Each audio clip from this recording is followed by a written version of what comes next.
some organizations who historically have had a great deal of social media success, engagement, et cetera, during the week. Now we're seeing success, 10 o'clock on Saturday night, right? So when your audience, and I'm throwing out my air quotes here, when your audience wants to engage with your content in social, could be manifestly different than it was in pre-pandemic times, because your own behavior patterns have shifted. We've seen lots of changes in how people and where people and why people and when people actually download this podcast for the same reasons, right? A lot of people listen to podcasts when they're in the car, on the treadmill, blowing snow, etc. And a lot of those things aren't true right now. So you have to reconfigure your listening windows the same way that you reconfigure your social media usage windows. So as somebody who tends to look at things from more of a mathematical perspective, being a career direct marketer before I got into digital, that's what really interests me, is that what you thought was your recipe is now potentially a wholly different recipe, and you got to refigure it.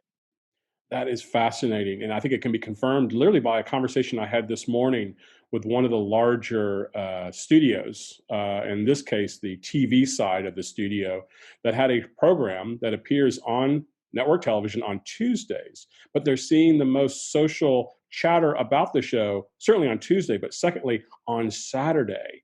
And what it tells you is everything is time shifted now. It's all Nobody is DVR'd. watching or doing things. People are not going to work 9 to 5. They're going 8 to 11 and taking 2 hours for the kids and back and off and on.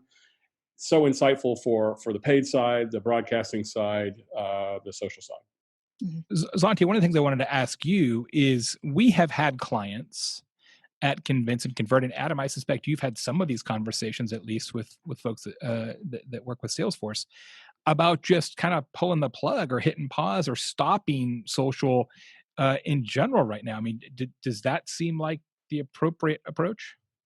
Well, certainly, I think that you have to take a much more rigorous approach to what you do post, and to be really deliberate about when and where the content appears in your different channels. It's no longer, as you said, the plug and play, go by our regular formula, but to really be thoughtful of what can we add value with for our audience, and what are the appropriate times that we can do that. Now, that doesn't mean that every brand needs to stop or put on pause if they are not totally on message, right? There are some kinds of products where people are looking for a little bit of respite, and they want that escape from the news that we're being hit with every minute of the day. But it does mean that every brand has to be much more thoughtful about when they do post. What should brands and organizations be listening to? And when I read your thoughts on this, I recognize, and this is true, I think, for anybody in the sensitive time, that even the best intentions can sometimes backfire. So you really have to kind of think ahead when you're listening, and then when you're talking, to make sure that you're not getting yourself into trouble. Yeah, I'll take this one. I think when you talk about social listening, clearly anyone who's been doing social listening for any amount of time has their brand keywords, their marketplace, those things. I think it's really important to not think about, or to think about listening beyond those traditional mediums. There's a lot of places where conversations are popping up now that brands and businesses and even government might not be used to listening towards. So having an eye on, say, Nextdoor, because everybody's home right now. And so it's the perfect place for Nextdoor. Having a better ear attuned to LinkedIn to get a business pulse, but also a hiring pulse, right? There's, even from when we did the webinar a few weeks ago till today, and when this episode will be on air, situations have absolutely changed. There's great talent in the market. So maybe your HR team needs to be set up to listen for Twitter and LinkedIn notices that great talent is available right now. From a crisis response, we've kind of moved past the immediate crisis. So unless you are in a direct to service, so a government, a nonprofit, a food bank, those kinds of things that are still looking for people to find and help, that the brand crisis side needs to be prepared for that next normal.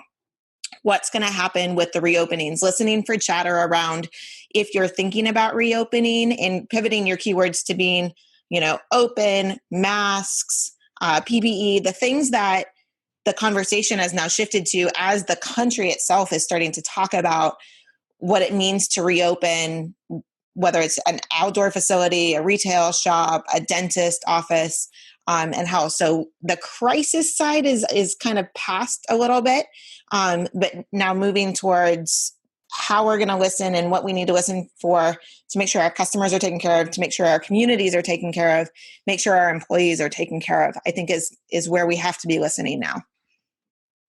On a slightly different front, but also related, Adam, what do you think about now being the time for brands to experiment with different channels, different social networks? I think about the huge spike in TikTok viewing now, right? People are using TikTok like television and tuning in for very lengthy sessions and just kind of like, it's sort of like the new Netflix. Would this be the time that you would advise a client to say, maybe you haven't done TikTok in the past, but maybe now's the time to try it? Or do you think because everything's disrupted, you would advise people to do less experimentation as opposed to more? Jay, I mean, my thought would be this is the time for a couple of different reasons. I think number one, I think our customers and our consumers are trying different channels. They're trying different platforms. They're watching content probably because they're freaking out because they haven't been outside in 28 days. But I think it's a great opportunity for that. Number two, this is the type of time where if you're going to try something and it doesn't work, you need to fail forward.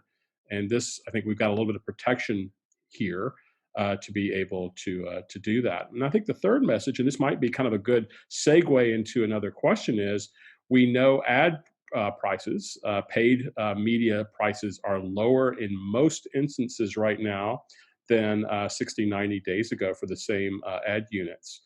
So you can be a little bit more efficient. And I know that kind of leads to one of the other topics that you guys showcased in the report around recalibrating return on ad spend and all the metrics that you're using to show ROI.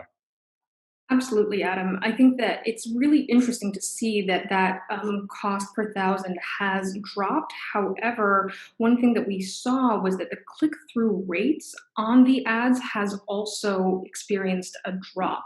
And so with that in mind, you do have to be thoughtful about what is the return on the ad spend, and as you said, recalibrate what are the results that you're actually going to get. Because while you may get more eyeballs on that content, people have less, I'm going to say, attention span to click through on that content, perhaps. And so, what those calls to action need to be may need to shift.